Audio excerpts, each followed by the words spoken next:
നമസ്കാരം. ബൈസ്റ്റൻ ഡേറ്റയുടെ ഓൺലൈൻ ക്ലാസ്സിലേക്ക് സ്വാഗതം. ഇന്ന് നമ്മൾ കാണാൻ പോകുന്നത് റിവിഷൻ ക്വസ്റ്റ്യൻ ആണ്. അതായത് ഓസിലേറ്റർ ചാപ്റ്ററിലെ കുറച്ച് ക്വസ്റ്റ്യനുകൾ നമുക്ക് നോക്കാം. അപ്പോൾ നമ്മൾ ഓസിലേറ്ററൊക്കെ പഠിച്ച് നിങ്ങളൊന്ന് റിവൈസ് ചെയ്ത് ഓർക്കണം. ഇനിയുള്ള ക്ലാസ്സുകളൊക്കെ മിക്കത് റിവിഷൻ ക്വസ്റ്റ്യനായിട്ടായിരിക്കും പോകുന്നത്. അപ്പം ക്ലാസ്സുകൾ കണ്ടത് ഒന്നുകൂടെ റിവൈസ് ചെയ്ത് നോക്കിയിട്ട് മാത്രം ഇത് നോക്കിയാൽ മതി. അപ്പം ഫസ്റ്റ് ക്വസ്റ്റ്യനിലേക്ക് പോകാം. ആൻ ഓസിലേറ്റർ കൺവേർട്സ് ഡാഷ്, അതായത് ഓസിലേറ്റർ എന്തിലേക്ക് മാറ്റും എന്നുള്ളതാണ് ആദ്യത്തെ ക്വസ്റ്റ്യൻ. ഓപ്ഷൻ ഏതാ? A C power into D C power. First എന്താ പറഞ്ഞിരുന്നത്? എ സി പവറിനെ ഡി സി പവറിലേക്ക് മാറ്റും. രണ്ടാമത്തെ ഓപ്ഷൻ എന്താ പറഞ്ഞേക്കുന്നത്? D C power into A C power. D C പവറിനെ എ സി ആയിട്ട് കൺവേർട്ട് ചെയ്യും.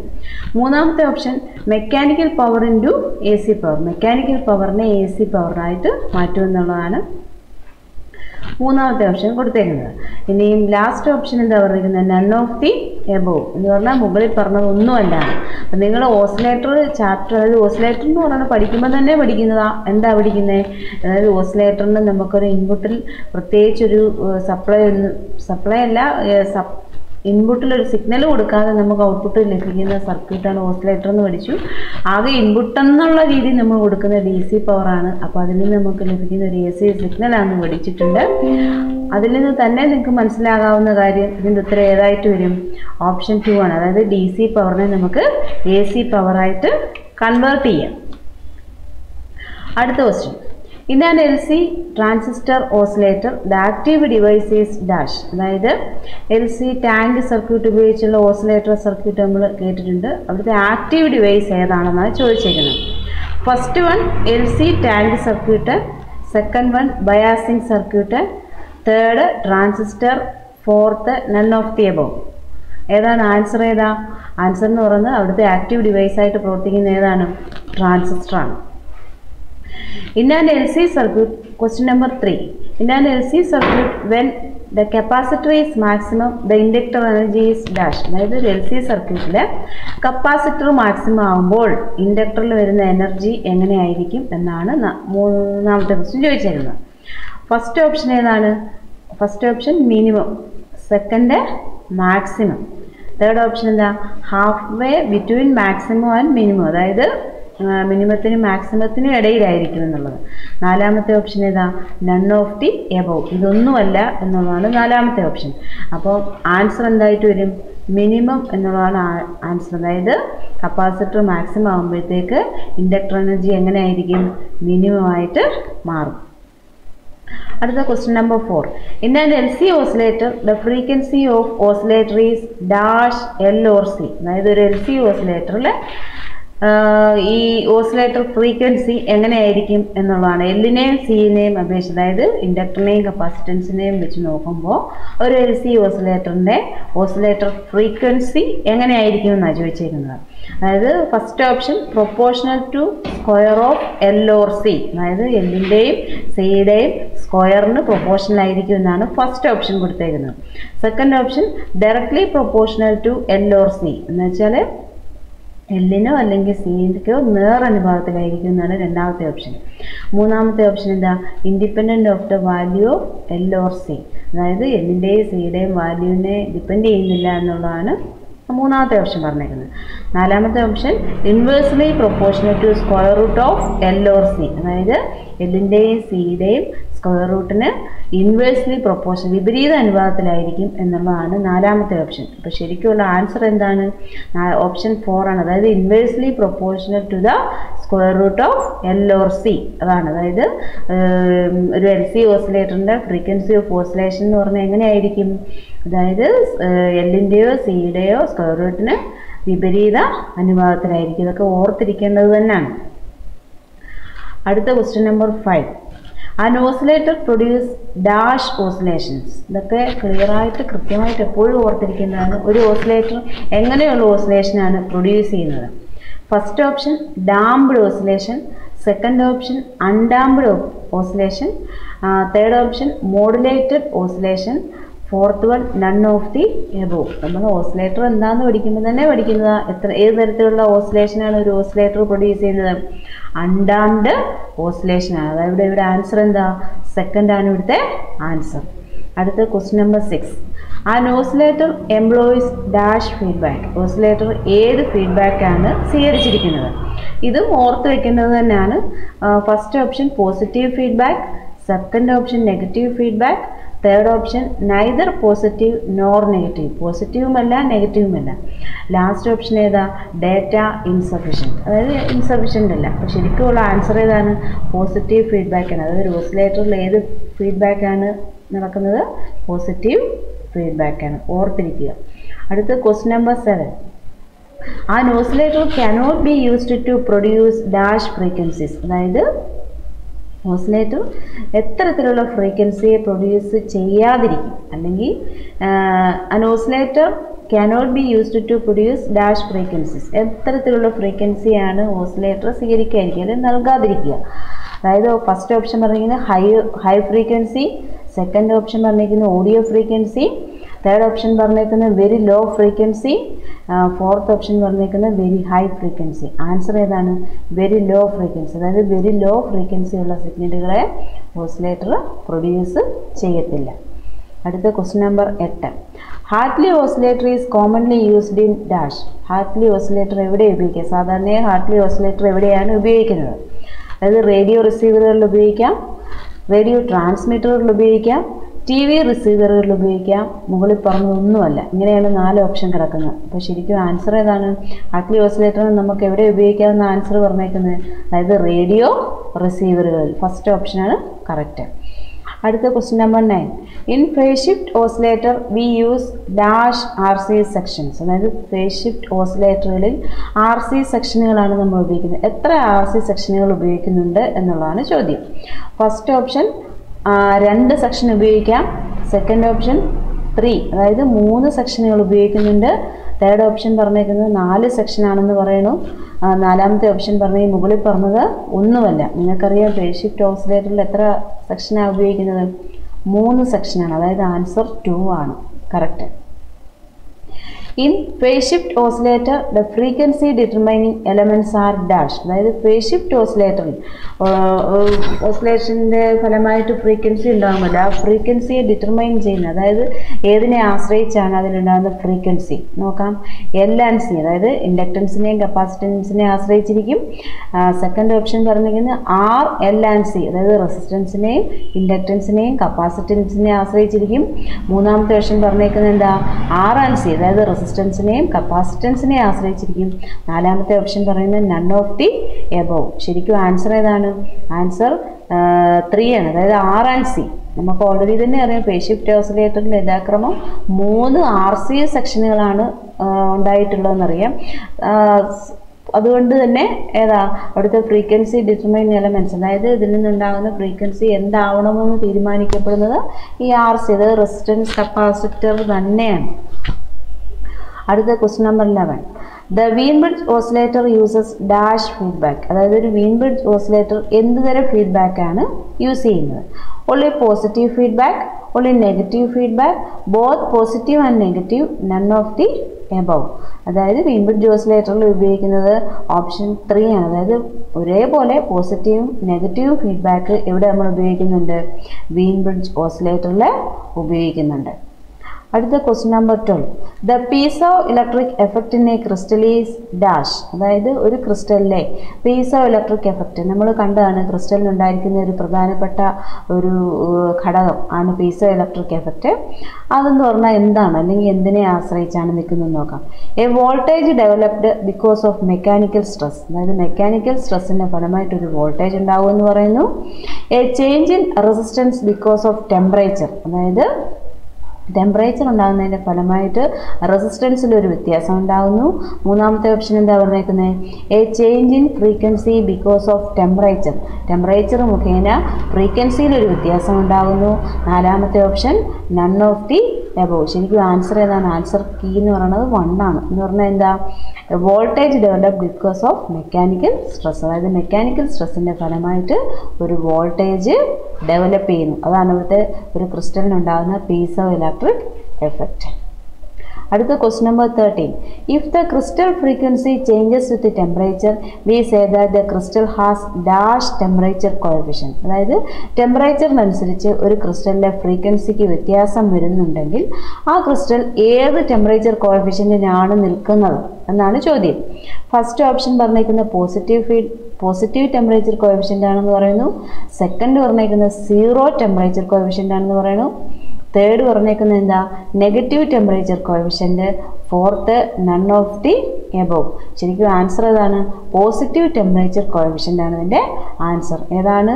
അതായത് ടെമ്പറേച്ചറിനനുസരിച്ച് ഒരു ക്രിസ്റ്റലിൻ്റെ ഫ്രീക്വൻസിയിൽ ചേഞ്ച് ഉണ്ടാവുകയാണെങ്കിൽ ക്രിസ്റ്റല് ഏത് കോഎഫിഷ്യന്റിൽ നിലകൊള്ളും? പോസിറ്റീവ് ടെമ്പറേച്ചർ കോഎഫിഷ്യന്റിൽ നിലകൊള്ളും. അടുത്ത 14. The crystal oscillator frequency is very stable due to dash of the crystal. അതായത് ഒരു ക്രിസ്റ്റൽ ഓസിലേറ്ററിൻ്റെ ഫ്രീക്വൻസി എന്ന് പറയുന്നത് വളരെ സ്റ്റേബിളാണ്. എന്തുകൊണ്ടാണ്? ക്രിസ്റ്റലിൻ്റെ ഏത് ഘടകമാണ് അതിന് കാരണമാകുന്നത്? ഫസ്റ്റ് ഓപ്ഷൻ പറഞ്ഞേക്കുന്നത് ക്രിസ്റ്റലിൻ്റെ റിജിഡിറ്റി, സെക്കൻഡ് അതിൻ്റെ വൈബ്രേഷൻ, അടുത്തത് തേർഡ് പറയുന്നത് ലോ ക്യൂ, അല്ലെങ്കിൽ അടുത്ത് പറയുന്നത് ഹൈ ക്യൂ. ആൻസർ ഏതാണ്? High Q. അതായത് ഹീറ്റ് ടെമ്പറേച്ചർ കോഎഫിഷ്യന്റ് വളരെ കൂടുതലാണ് എന്നുള്ളതാണ്. അടുത്തത് ക്വസ്റ്റ്യൻ നമ്പർ 15.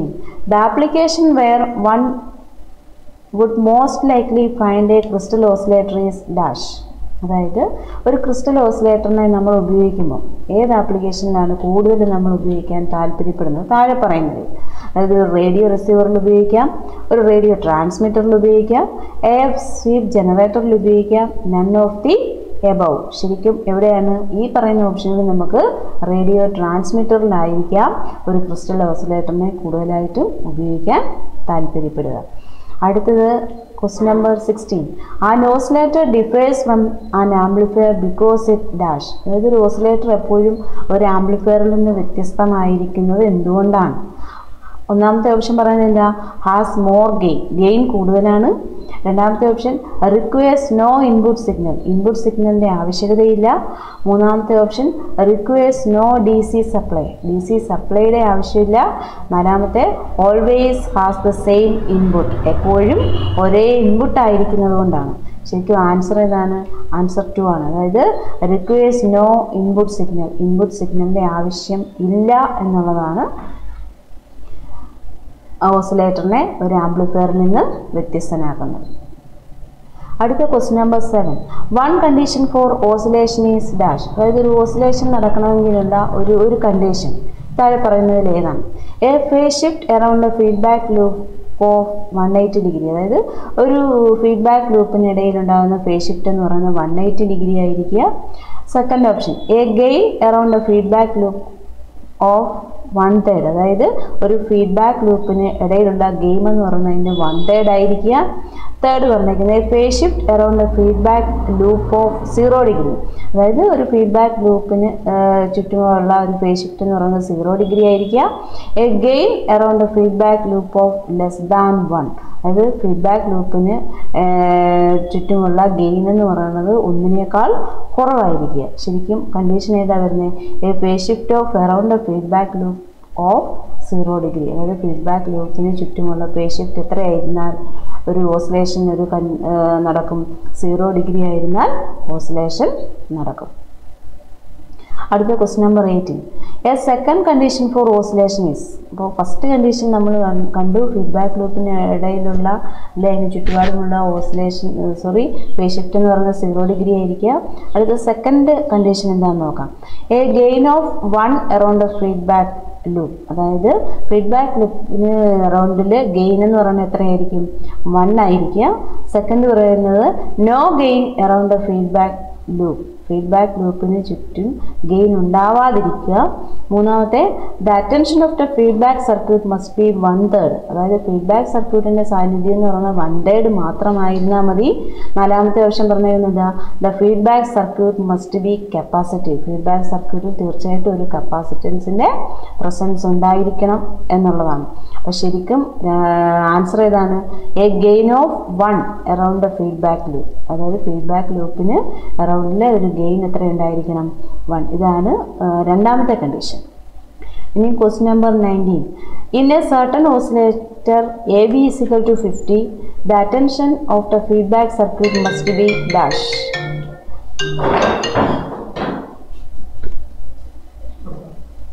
അതായത് ഒരു ഓസിലേറ്ററിലുള്ള എ ബി എന്ന് പറയുന്നത് 50 ആണ്. അറ്റൻഷൻ ഓഫ് ഫീഡ്ബാക്ക് സർക്യൂട്ട് എന്ന് പറയുന്നത് എത്രയായിരിക്കണം? ആൻസർ 4 ആണ്, അതായത് 2. For an oscillator to properly start, the gain around the feedback loop must infinitely be dash. For an oscillator to properly start, അതായത് ഒരു ഓസിലേറ്റർ പ്രോപ്പറായിട്ട് സ്റ്റാർട്ട് ആവണമെങ്കിൽ the gain around the feedback loop must initially be, അതായത് feedback ലൂപ്പിന് ചുറ്റുമുള്ള gain ആദ്യം എങ്ങനെയായിരിക്കണം? ഒന്നായിരിക്കണം, greater than 1, less than 1, equal to attenuation of feedback circuit. ശരിക്കും ആൻസർ അതാണ്, ഗ്രേറ്റർ ദാൻ 1, ഒന്നിൽ കൂടുതലായിരിക്കണം. അടുത്ത question number 21. In a Wien-Bridge oscillator, if the resistance in the positive feedback circuit are decreased, the frequency dash. അതായത് ഒരു Wien-Bridge oscillator the resistance in the positive feedback circuit are decreased, അതായത് positive feedback സർക്യൂട്ടിലുള്ള resistance കുറഞ്ഞാൽ frequency എങ്ങനെയായിരിക്കും? Remains the same, decreases, increases, insufficient data. ശരിക്കും frequency എങ്ങനെയായിരിക്കും? Frequency increases, അതായത് frequency കൂടുക. അതായത് ഒരു വീൻബ്രിഡ്ജ് ഓസിലേറ്ററിലെ പോസിറ്റീവ് ഫീഡ്ബാക്കിലുള്ള റെസിസ്റ്റൻസ് കുറഞ്ഞാൽ ഫ്രീക്വൻസി ഇൻക്രീസ് ചെയ്യപ്പെടും. In Colpitts oscillator, feedback is obtained dash. അതായത് കോൾപിറ്റ്സ് ഓസിലേറ്ററിൽ ഫീഡ്ബാക്ക് എവിടെ നിന്നാണ് ലഭിക്കുന്നത്? By magnetic induction, by a tickler coil, from the centre of split capacitors, none of the above. എവിടെ നിന്നാണ് ലഭിക്കുന്നത്? From the centre of split capacitor. അവിടെ നിന്നാണ്, അതായത് സെൻറ്ററിലുള്ള സ്പ്ലിറ്റ് കപ്പാസിറ്ററിൽ നിന്നായിരിക്കും കോൾപിറ്റ്സ് ഓസിലേറ്ററിൽ ഫീഡ്ബാക്ക് ലഭ്യമാവുക. അടുത്ത question number 23. The Q of the crystal is of the order of dash. അതായത് ക്രിസ്റ്റലിൻ്റെ ക്യൂ ഏതിലായിരിക്കുന്നത്? അതായത് 100, 1000, 50, മോർ ദാൻ 10,000. ആൻസർ ഏതാണ്? More than 10,000. അടുത്ത question number 24. Quartz crystal is most commonly used in crystal oscillator because dash. അതായത് crystal oscillator കൂടുതലായിട്ട് നമ്മൾ ഉപയോഗിക്കുന്നത് quartz ആണ്. അതിനുള്ള കാരണം എന്താണ്? അല്ലെങ്കിൽ ക്വാർട്സിൻ്റെ ഏത് ഗുണം കൊണ്ടാണ് ക്രിസ്റ്റൽ ഓസിലേറ്ററായിട്ട് അതിനെ കൂടുതൽ ഉപയോഗിക്കുന്നത്? It has superior electrical properties. അതായത് ഇതിൻ്റെ ഇലക്ട്രിക്കൽ പ്രോപ്പർട്ടീസ് വളരെ മികച്ചതാണ്. ഇറ്റ് ഈസ് ഈസിലി അവൈലബിൾ, അല്ലെങ്കിൽ ഇത് കൂടുതലായിട്ട് ലഭ്യമാകുന്നതാണ്. ഇറ്റ് ഈസ് ക്വൈറ്റ് ഇൻഎക്സ്പെൻസീവ്, വലിയ എക്സ്പെൻസീവ് അല്ല. നൺ ഓഫ് ദി എബോവ്, ഈ മേളിൽ പറഞ്ഞതൊന്നുമല്ല. അപ്പം ക്വാർട്സിൻ്റെ ഏത് ഗുണമായിരിക്കാം ക്രിസ്റ്റൽ ഓസിലേറ്ററിൽ അതിനെ ഉപയോഗിക്കാം? It has superior electrical properties. അതായത് ഇതിൻ്റെ ഇലക്ട്രിക്കൽ പ്രോപ്പർട്ടീസ് വളരെ മികച്ചതായതുകൊണ്ടാണ് ക്വാർട്സ് ക്രിസ്റ്റലിനെ നമ്മൾ ക്രിസ്റ്റൽ ഓസിലേറ്ററിൽ ഉപയോഗിക്കുന്നത്. അടുത്ത question number 27. Dash is A fixed frequency oscillator. അതായത് ഒരു ഫിക്സഡ് ആയിട്ടുള്ള ഫ്രീക്വൻസി ഓസിലേറ്റർ ഏതാണ്? Phase shift oscillator, Hartley oscillator, Colpitts oscillator, crystal oscillator. ഏതാണ്? ഫോർത്ത് വൺ, അതായത് ക്രിസ്റ്റൽ ഓസിലേറ്റർ ആണ് ഫിക്സഡ് ആയിട്ടുള്ളൊരു ഫ്രീക്വൻസി ഓസിലേറ്ററായിട്ട് നമ്മൾ ഉപയോഗിക്കുന്നത്. അടുത്ത question number 28. In an LC oscillator, if the value of L is increased 4 times, the frequency of oscillation is dash. അതായത് ഒരു LC ഓസിലേറ്ററിലെ ഇൻഡക്റ്റൻസിൻ്റെ value 4 മടങ്ങ് കൂടിയാൽ ഫ്രീക്വൻസി ഓഫ് ഓസിലേഷൻ എങ്ങനെയായിരിക്കും? ഇൻക്രീസ്ഡ് 2 times, അതായത് ഫ്രീക്വൻസി ഓഫ് ഓസിലേഷൻ 2 മടങ്ങ് വർദ്ധിക്കും. അല്ലെങ്കിൽ decreased 4 times, frequency of oscillation 4 മടങ്ങ് കുറയും. അല്ലെങ്കിൽ ഇൻക്രീസ്ഡ് 4 times, അല്ലെങ്കിൽ എങ്ങനെയായിരിക്കാം? 4 മടങ്ങ് കൂടും. അല്ലെങ്കിൽ നാലാമത്തെ ഓപ്ഷൻ പറഞ്ഞേക്കുന്നത് എങ്ങനെയാണ്? ഡിക്രീസ്ഡ് 2 times, അല്ലെങ്കിൽ 2 മടങ്ങ് കുറയും. അപ്പോൾ ശരിക്കും ആൻസർ ഏതാണ്? നാലാമത്തെ ഓപ്ഷനായ 2 മടങ്ങ് കുറയും എന്നുള്ളതാണ്. അതായത് LC ഓസിലേറ്ററിലെ ഇൻഡക്റ്റൻസിൻ്റെ വാല്യൂ 4 മടങ്ങ് കൂടിയാൽ ഫ്രീക്വൻസി എങ്ങനെയായിരിക്കും? ഫ്രീക്വൻസി 2 മടങ്ങ് കുറയും. An important limitation of a crystal oscillator is dash. അതായത് ഒരു ക്രിസ്റ്റൽ ഓസിലേറ്ററിൻ്റെ പ്രധാനപ്പെട്ട ലിമിറ്റേഷൻ ഏതാണ്? ഇറ്റ്സ് ലോ ഔട്ട്പുട്ട്, ഔട്ട്പുട്ട് വളരെ കുറവാണ്. It's high Q, less availability of quartz crystal, it's high output. ശരിക്കും ലിമിറ്റേഷൻ ഏതാണ്? ലോ ഔട്ട്പുട്ട് എന്നുള്ളതാണ് ശരിക്കും ഒരു ക്രിസ്റ്റൽ ഓസിലേറ്ററിൻ്റെ പ്രധാനപ്പെട്ട ലിമിറ്റേഷൻ. അടുത്ത question number 30. The signal generator generally used in the laboratories is dash. അതായത് സിഗ്നൽ ജനറേറ്ററിൽ നമ്മൾ ഉപയോഗിക്കുന്ന ഏത് തരത്തിലുള്ള ഓസിലേറ്ററുകളാണ്? നമ്മൾ ലാബുകളിൽ ഉപയോഗിക്കുന്ന സിഗ്നൽ ജനറേറ്ററുകളിലെ ഏത് ഓസിലേറ്ററാണ് ഉപയോഗിച്ചിരിക്കുന്നത് എന്നാണ് ലാസ്റ്റിലത്തെ ചോദ്യം. അതായത് Wien bridge oscillator, Hartley oscillator, phase shift oscillator, ഇങ്ങനെ 4 ഓപ്ഷൻ തന്നിട്ടുണ്ട്. ശരിക്കും ആൻസർ ഏതാണ്? അതായത് ഒരു സിഗ്നൽ ജനറേറ്ററിൽ നമ്മൾ ഉപയോഗിക്കുന്ന ഓസിലേറ്റർ വീൻ ബ്രിഡ്ജ് ഓസിലേറ്ററാണ്. അപ്പോൾ ഇന്ന് നിങ്ങൾ കണ്ടത് ഓസിലേറ്റർ എന്ന ചാപ്റ്ററിലെ ചുരുക്കം കുറേ ക്വസ്റ്റ്യനുകളാണ്. നിങ്ങൾക്ക് കിട്ടാവുന്ന മാക്സിമം ക്വസ്റ്റ്യനുകൾ വർക്കൗട്ട് ചെയ്ത് പഠിക്കുക. അടുത്ത ഓസിലേറ്ററാണ്. അപ്പോൾ ഇന്ന് നിങ്ങൾ കണ്ടത് ഓസിലേറ്റർ എന്ന ചാപ്റ്ററിലെ ചുരുക്കം കുറേ ക്വസ്റ്റ്യനുകളാണ്. നിങ്ങൾക്ക് കിട്ടാവുന്ന മാക്സിമം ക്വസ്റ്റ്യനുകൾ വർക്കൗട്ട് ചെയ്ത് പഠിക്കുക. അടുത്ത റിവിഷൻ ക്വസ്റ്റ്യനുമായിട്ട് നമുക്ക് കാണാം. ഓക്കെ.